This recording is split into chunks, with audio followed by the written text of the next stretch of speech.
तो क्या गांधी जी दोबारा भारत में आएंगे? नहीं, वो क्यों आएंगे दोबारा?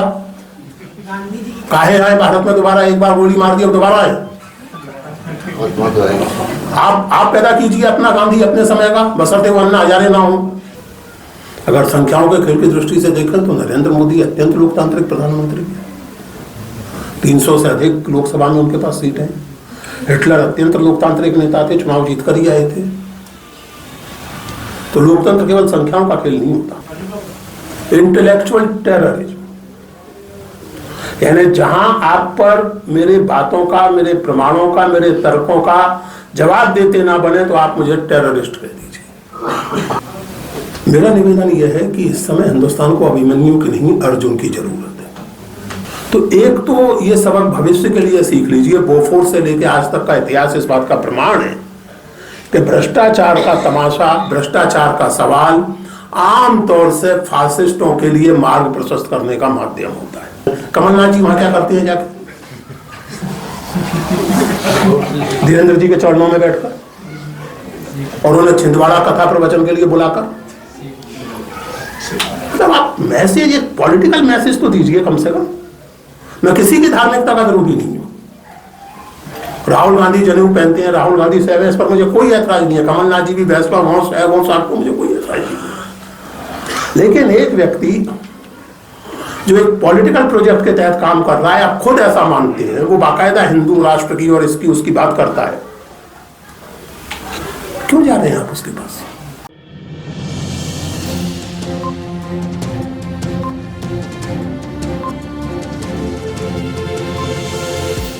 झूठ से दूर, खबरों से भरपूर।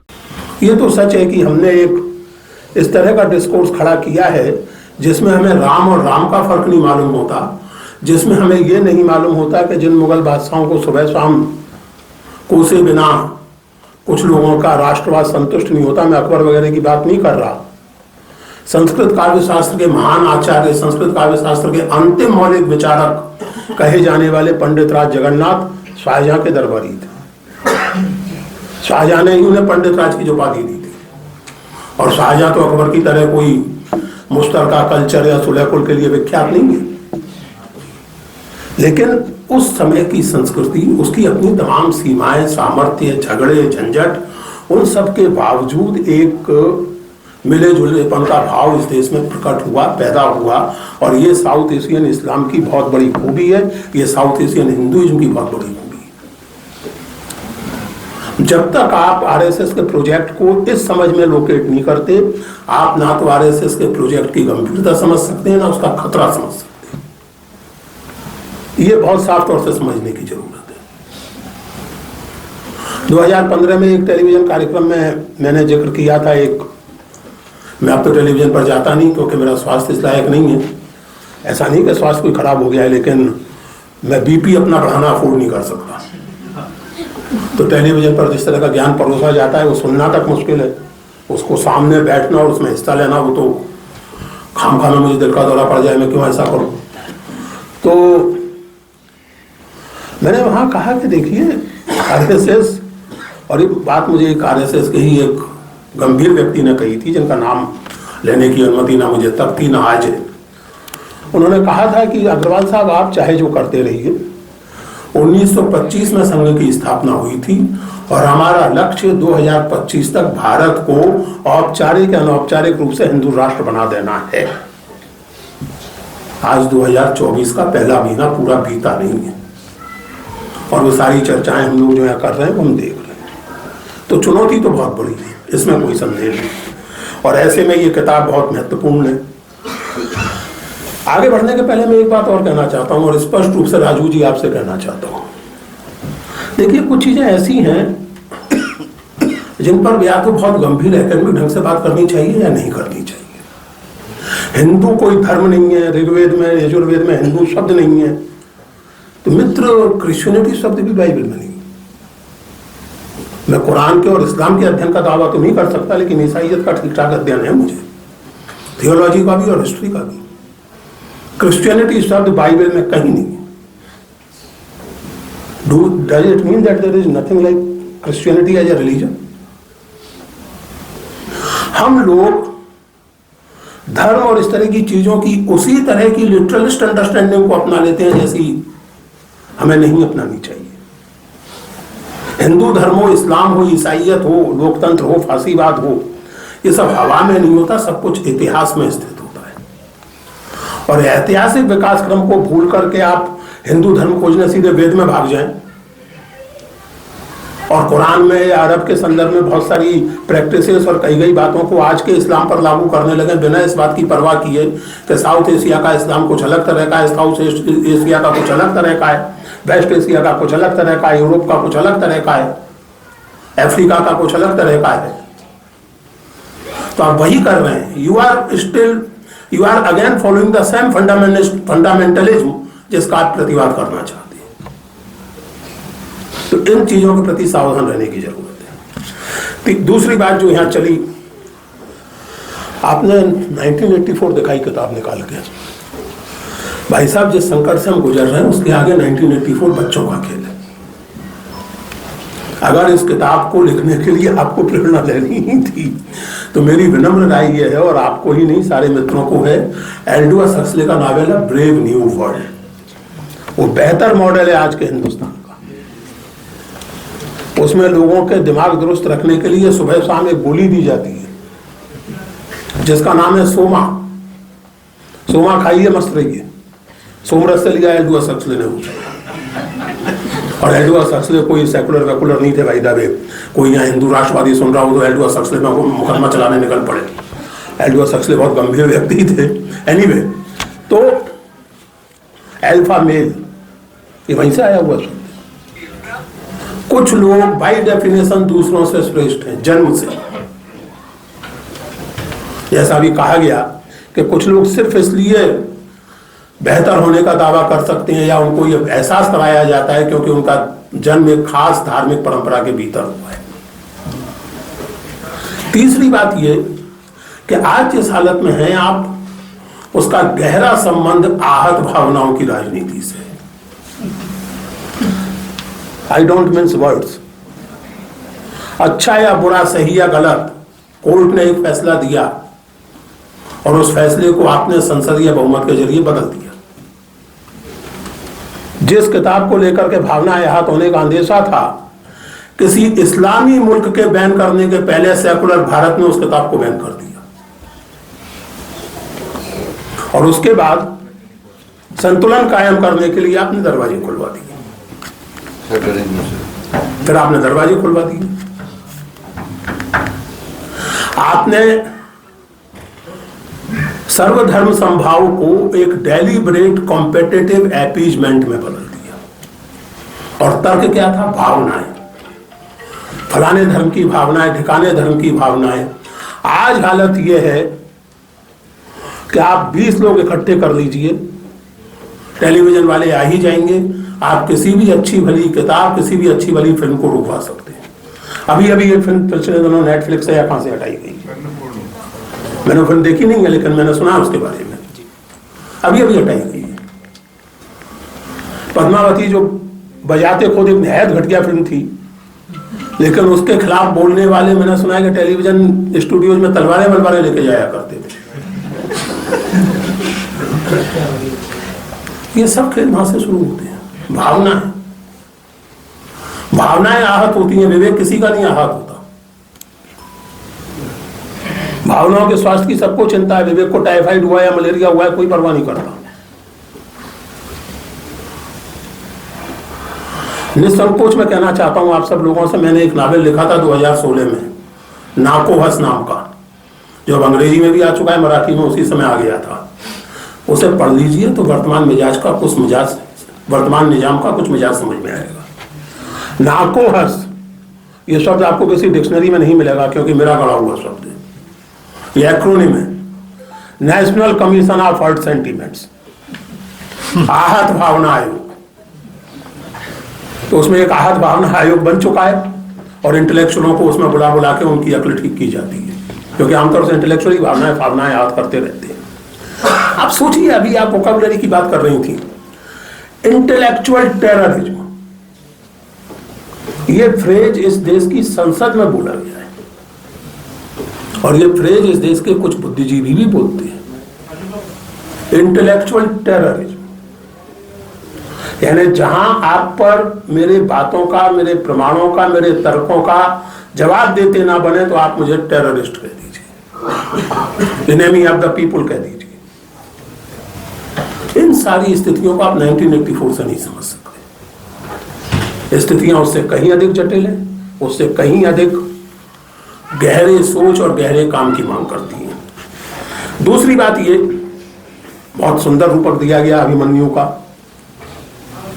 मेरा निवेदन यह है कि इस समय हिंदुस्तान को अभिमन्यु की नहीं, अर्जुन की जरूरत है। क्षमा करेंगे, अभिमन्यु के प्रति पूरे सम्मान और श्रद्धा के साथ, और अभिमन्यु से जिनकी तुलना की जा रही है राहुल गांधी, उनके प्रति पूरे सम्मान के साथ मैं ये निवेदन करना चाहता हूं कि चक्रव्यूह में घुसने का साहस बेहद सराहनीय है, लेकिन उससे कहीं अधिक सराहनीय है वो धीरज जिसके जरिए आप चक्रव्यूह से निकलने की जुगत भी सीख सकें। क्योंकि ये रूपक स्मृति में जिस तरह संपन्न हुआ, जरूरी नहीं कि वैसे ही यहां भी संपन्न हो जाए। हमारी सांस्कृतिक स्मृति में तो अंत पंत आखिरकार पांडव जीत गए, कौरवों का विनाश हो गया, धर्म की स्थापना हो गई, आदि आदि जो भी होना था। जरूरी नहीं है कि 21वीं सदी के हिंदुस्तान में भी वैसा ही हो जाए। इसलिए अभिमन्यु बनना पर्याप्त नहीं है।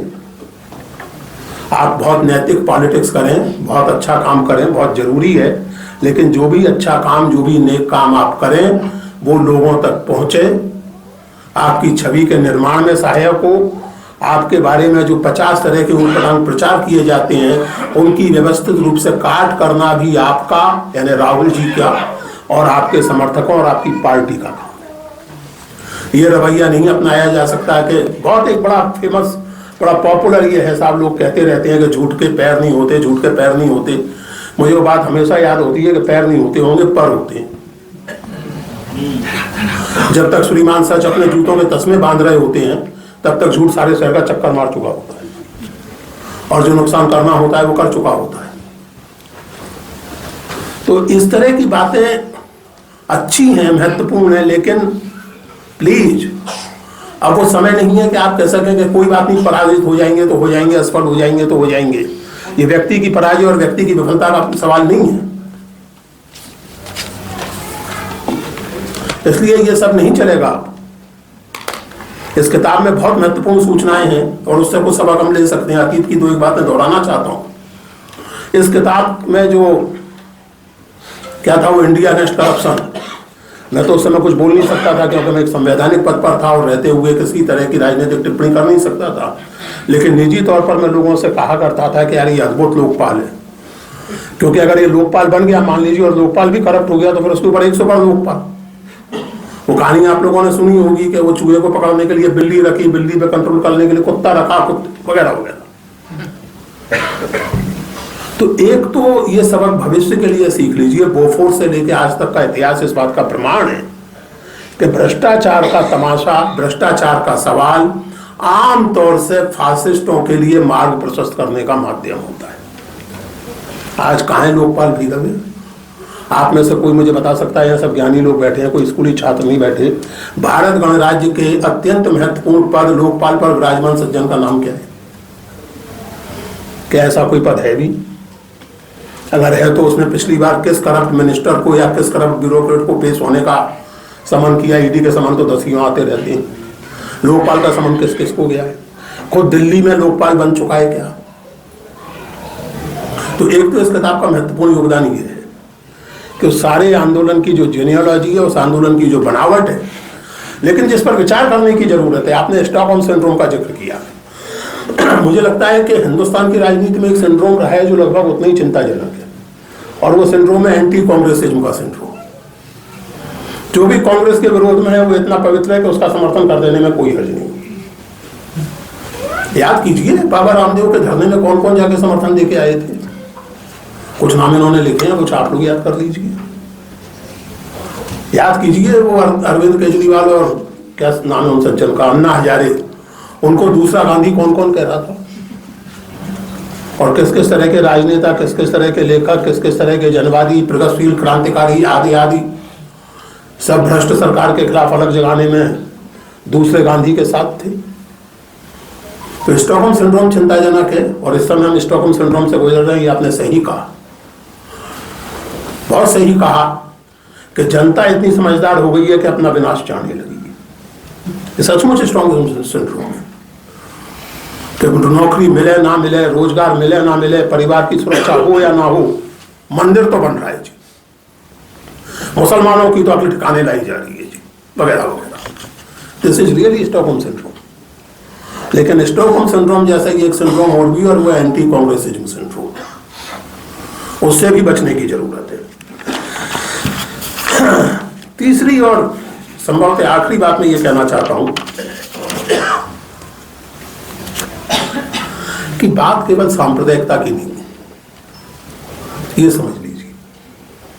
और इसीलिए मसला केवल मुसलमानों का या दीगर माइनॉरिटीज का नहीं है। बात लोकतंत्र की है और लोकतांत्रिक व्यवस्था की नहीं, लोकतांत्रिक मिजाज की है। यह हमेशा याद रखना चाहिए कि लोकतंत्र केवल संख्याओं का खेल नहीं होता। अगर संख्याओं के खेल की दृष्टि से देखें तो नरेंद्र मोदी अत्यंत लोकतांत्रिक प्रधानमंत्री है, 300 से अधिक लोकसभा में उनके पास सीट है। हिटलर अत्यंत लोकतांत्रिक नेता थे, चुनाव जीतकर ही आए थे। तो लोकतंत्र केवल संख्याओं का खेल नहीं होता। लोकतंत्र संस्थाओं और मर्यादाओं की व्यवस्था है।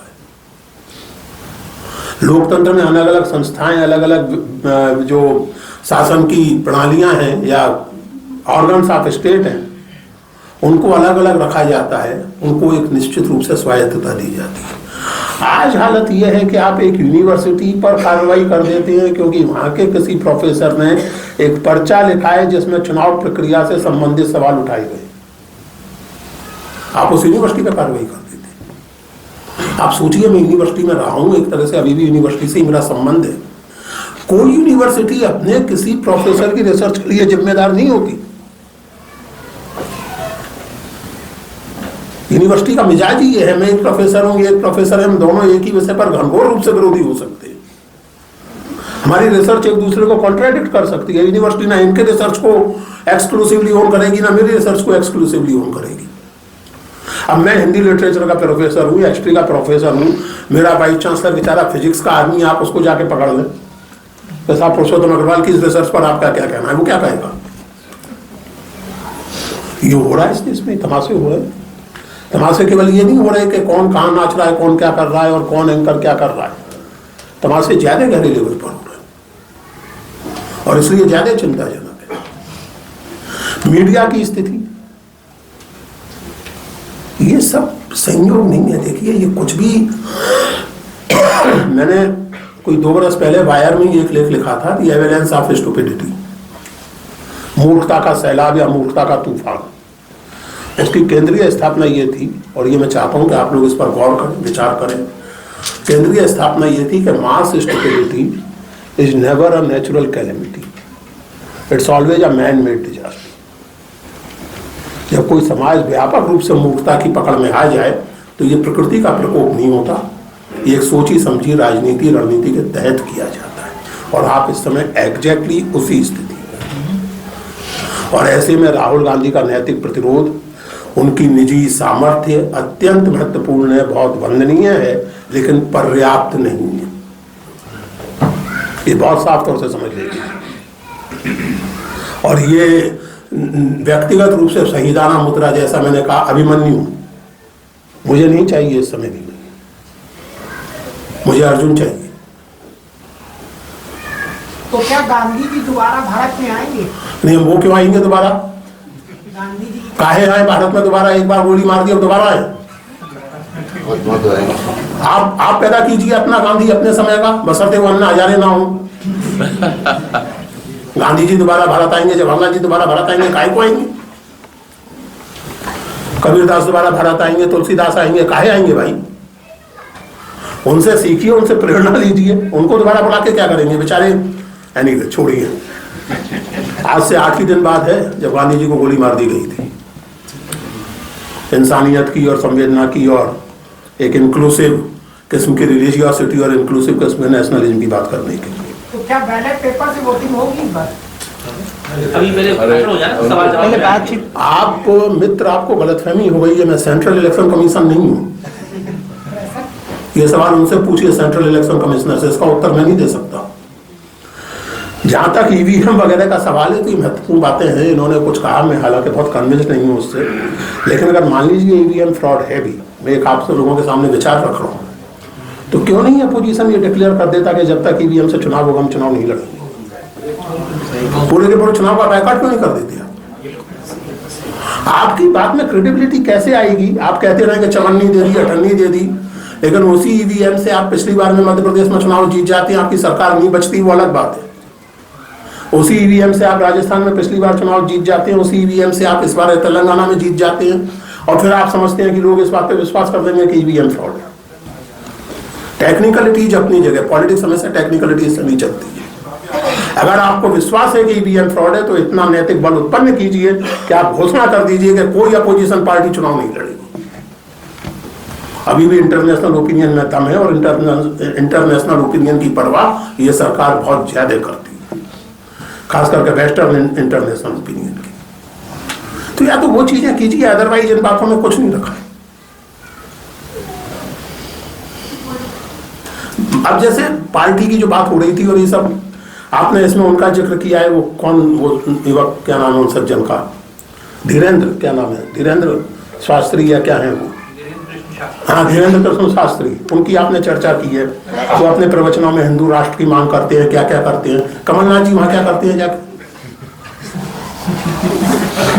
धीरेन्द्र जी के चरणों में बैठकर, और उन्हें छिंदवाड़ा कथा प्रवचन के लिए बुलाकर। मतलब आप मैसेज, एक पॉलिटिकल मैसेज तो दीजिए कम से कम। मैं किसी की धार्मिकता का विरोधी नहीं हूं। राहुल गांधी जनेऊ पहनते हैं, राहुल गांधी से इस पर मुझे कोई ऐतराज नहीं है। कमलनाथ जी भी बहस पर आपको मुझे कोई ऐतराज नहीं है। लेकिन एक व्यक्ति जो एक पॉलिटिकल प्रोजेक्ट के तहत काम कर रहा है, आप खुद ऐसा मानते हैं, वो बाकायदा हिंदू राष्ट्र की और इसकी उसकी बात करता है, क्यों जा रहे हैं आप उसके पास? अपनी नीति में, अपनी राजनीति में, अपनी रणनीति में इतना भी विश्वास आपका नहीं है? इन सब चीजों से बात नहीं बनेगी मित्र। या जो भी कांग्रेस के मित्र, समर्थक, प्रशंसक, इस समय तो मजबूरी में हम सब लोग भी हैं, लेकिन जो भी कांग्रेस के पदाधिकारी या सदस्य आदि बैठे हैं, उन्हें इन चीजों पर सोचना पड़ेगा। ऐसे नहीं चलता। अभिमन्यु बनने का रोमांस, इसको में नाकाम हो गए, देवदास बन गए, ये नहीं चलेगा। अब वो इसको नहीं चाहिए देवदास वाला के नाकाम हो गए, शराब पी पी के मर गए। अब वो इसको चाहिए कि इसको किया, मेहनत की, ताकत लगाई, संघर्ष किया और प्रेमिका को हासिल करके रहे।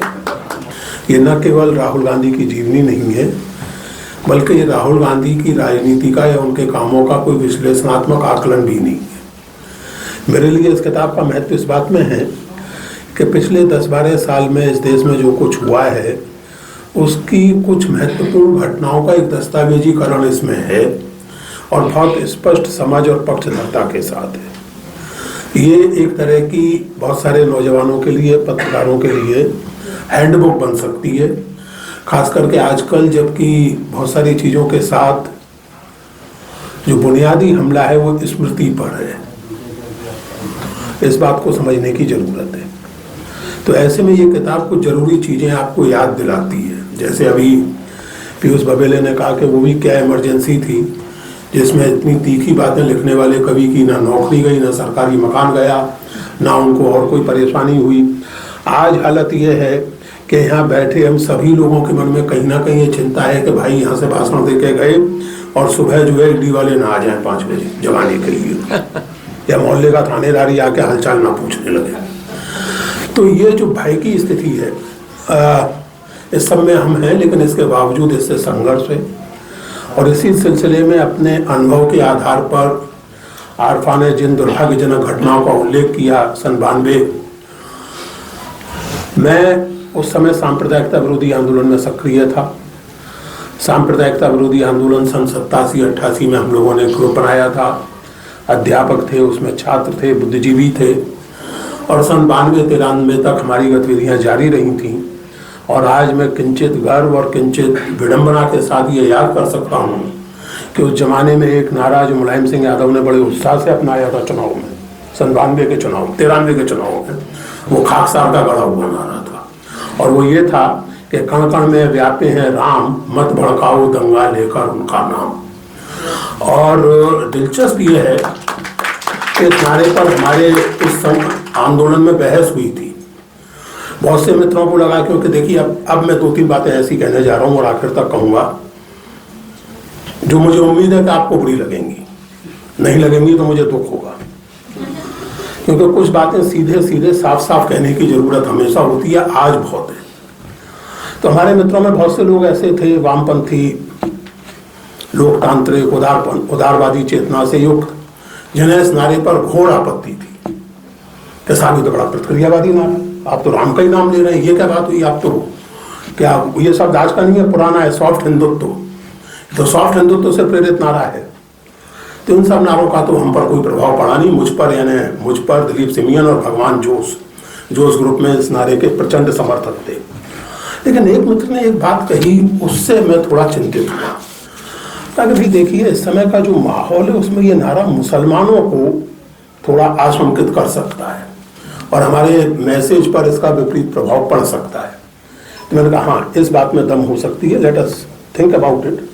और हम एक तजर्बा करके देखते हैं। हम लोग पर्चे बांटते थे, हजारों की तादाद में पर्चे बांटा करते थे, हम जाते थे सब जगह। हमने कहा हमारा जो आज पुरानी दिल्ली में पर्चे बांटने का कार्यक्रम है, तो हमने ये पर्चे छपा रखे थे बड़े बड़े लाल रंग के, उनमें ये लिखा हुआ था। तो हमने कहा कि हम ये पर्चे बांटना शुरू करेंगे और शुरू में अगर प्रतिक्रिया कुछ प्रतिकूल रही तो हम ये पर्चे रोक लेंगे और आगे भी फिर इस नारे पर पुनर्विचार करेंगे कि इसको सांप्रदायिकता विरोधी आंदोलन का नारा हम बनाएं या ना बनाएं। एक प्रयोग के तौर पर हम लोग वहां गए। हमारे पास 10,000 पर्चे थे, वो 2 घंटे के अंदर अंदर खत्म हो गए। लोग मांग मांग कर वो पर्चे पढ़ रहे थे। एक नौजवान को थोड़ी आपत्ति हुई तो उसे एक मुस्लिम बुजुर्ग ने समझाया कि बेटा बात को समझो, ये किन्हीं और राम की बात कर रहे, ये उन राम की बात नहीं कर रहे। हिंदुस्तान के इंग्लिश स्पीकिंग एलीट, जिनका एक हिस्सा मैं भी हूँ और यहाँ बैठे लगभग सभी लोग हैं, भले वो बहुत अच्छी अंग्रेजी बोलते हो या ना बोलते हो, लेकिन एक सोशियोलॉजिकल कैटेगरी के तौर पर हम सब लोग इंग्लिश स्पीकिंग एलीट का ही हिस्सा हैं। हमें इस देश की परंपरा, इस देश की संस्कृति, इस देश की खूबियों खामियों को थोड़ा सा नए सिरे से डिस्कवर करने की जरूरत तो है, ये तो जरूरी